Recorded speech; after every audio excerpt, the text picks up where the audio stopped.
A broke actor writes himself a check for $10 million for acting services rendered, and a few years later he cashes it. A YouTube star puts 1 million subscribers on her board and then blows past that goal. A media mogul visualizes herself at a specific presidential inauguration, and it becomes her reality. These are the stories of Jim Carrey, Lily Singh, and Oprah Winfrey. They're often held up as prime examples of some mystical cosmic force at work, the magic of manifestation brought to life with a simple tool, the vision board. But what if I told you this has nothing to do with magic? What if it has nothing to do with some secret universal law? And what if the real power behind these incredible stories is something you already have right now inside your own head? You've heard the amazing stories. Today, we're going to prove it's not magic. It's neuroscience. The whole idea of manifestation has exploded, but it's often sold as a system where just thinking positive thoughts attracts positive things, like you're placing an order with the universe. This view can be seriously disempowering. When you think it's all up to some external magical force, you take yourself out of the driver's seat. Worse, if your dreams don't show up on demand, it can make you feel like a failure or like the magic just doesn't work for you. Here's the truth. Vision boards do work, but not because of magic. They work because they are a powerful tool for your brain. Their success is rooted in the incredible way our brains are built. It all starts with something that sounds simple but is incredibly powerful: goal clarity. When you create a vision board, you're forced to get specific. You have to move beyond vague wishes like, I want to be successful. You have to ask yourself, what does success actually look like? What does it feel like? You have to find images and words that represent a tangible, specific outcome. This act of defining your goals with precision is the first critical step. Think of your brain's prefrontal cortex, the part in charge of planning and decision-making, as a super advanced GPS. If you just type somewhere nice into your GPS, it's not going to get you very far. But if you give it a precise address, it can calculate the most efficient route. Creating a vision board is like giving your brain that exact address. You're making an abstract desire concrete. When Lily Singh put a picture representing 1 million YouTube subscribers on her board, she wasn't just wishing. She was defining a clear, measurable target. When Jim Carrey wrote that $10 million check, he wasn't just dreaming of being rich. He defined exactly what that looked like.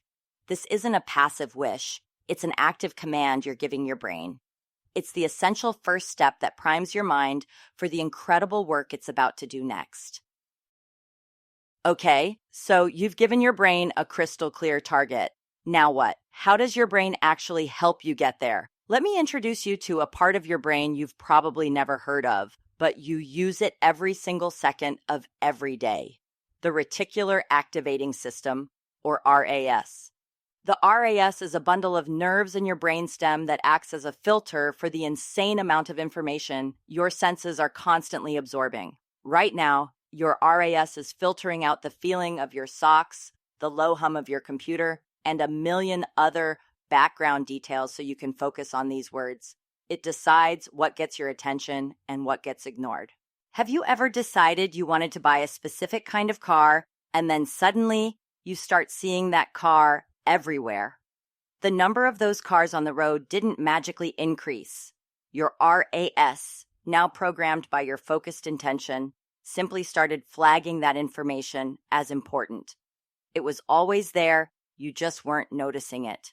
This is exactly what a vision board does, but on a much bigger scale. By creating a board and looking at it regularly, you are programming your RAS. You're telling your brain, this stuff is important, pay attention to it. You are training your brain's filter to be on high alert for anything related to your goals. Suddenly, you'll start noticing opportunities you would have missed before. A conversation you overhear at a coffee shop, an article you scroll past, a chance encounter. These aren't just coincidences. They are your highly tuned RAS, pointing out what's relevant to the destination you've set. Steve Harvey is a huge fan of vision boards and has said, "Everything I've ever gotten in life, I've written." He keeps detailed boards for his career goals. This consistent focus primes his RS to spot opportunities for TV success, which helped lead him to an Emmy-winning career. One of his fans even put a picture of him on her vision board, an act that ultimately led to her appearing on his show. Her RAS was tuned to find a way to connect with him, and it did. This isn't magic. It's selective attention, powered by a part of your brain that's designed to find what you tell it to look for. Defining your goals and programming your brain's filter are huge steps. But there's a third piece of this neuroscience puzzle that cements the whole process. Mental rehearsal. Elite athletes have used this for decades. Studies show that when an athlete vividly imagines themselves executing their sport perfectly, their brain activates the exact same neural pathways as it would during actual physical practice. Neuroimaging confirms it. Mental practice can lead to nearly the same brain changes and performance improvements as physical practice. A vision board is a form of passive mental rehearsal. Every time you look at that image of the diploma you want, the finish line you want to cross, or the place you want to live, you aren't just looking at a picture. You are running a mental simulation. Your brain doesn't fully distinguish between a vividly imagined experience and a real one. When you look at your goals and feel the emotion of achieving them, the pride, the joy, the relief, you are creating what scientists call felt experiences. This process does two crucial things. First, it releases dopamine, the feel-good chemical tied to motivation and reward, which makes you more driven to take action. Second, it creates and strengthens neural pathways. Think of it like forging a path in a dense forest. The first time you walk it, it's tough going. But the more you travel that same path, the wider and clearer it becomes, until it's an easy, automatic route. Mental rehearsal does this for your brain. By repeatedly visualizing your success, you are literally building and paving the neural highways that make success feel familiar and achievable to your brain. This is why Oprah's story of visualizing her experience at Barack Obama's inauguration is so powerful. By repeatedly seeing that image and connecting it to a specific goal, she was creating a powerful neural association and a deep felt experience. She was mentally rehearsing the outcome until her brain accepted it as a familiar future, which reduces fear and makes it easier to take actions that align with that reality. Now, let's circle back to those stories from the beginning, but this time through the lens of neuroscience. Was it magic that got Jim Carrey his $10 million role? Or was it that for 3 years, during his toughest times, he had a concrete, defined goal that kept his prefrontal cortex focused? Was it his reticular activating system, primed by that very check in his wallet, that made him notice and go after the exact right auditions?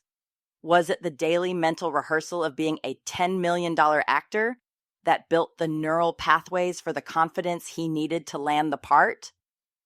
Was it magic that got Ellen DeGeneres on the cover of O Magazine?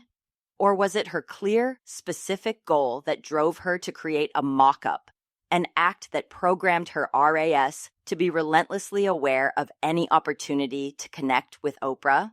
The vision board didn't magically teleport itself to Oprah. It fueled the focus and actions that made that connection happen. And Oprah, who calls herself a powerful manifester, didn't just wish her way to that inauguration. She used a vision board to articulate her dreams with intense clarity and intention.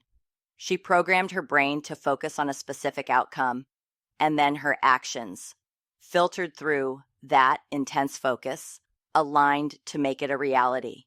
Time and time again, we see that vision boards are not a passive act of wishing. They are an active process of focusing the mind. They work by forcing you to get clear on your goals, priming your brain's internal filter to notice relevant opportunities, and creating and strengthening the neural pathways for success through mental rehearsal. So, are celebrity vision boards magic? Absolutely not. They are a practical application of fundamental neuroscience. They are a tool, not to send wishes out into the cosmos, but to strategically direct the most powerful and complex machine in the known universe, your brain.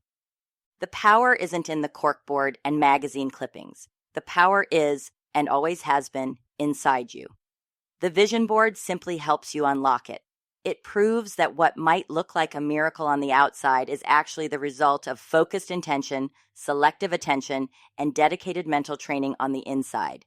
So if you're ready to trade wishing for wiring and want more science-backed strategies to build your best life, make sure you subscribe and hit that notification bell.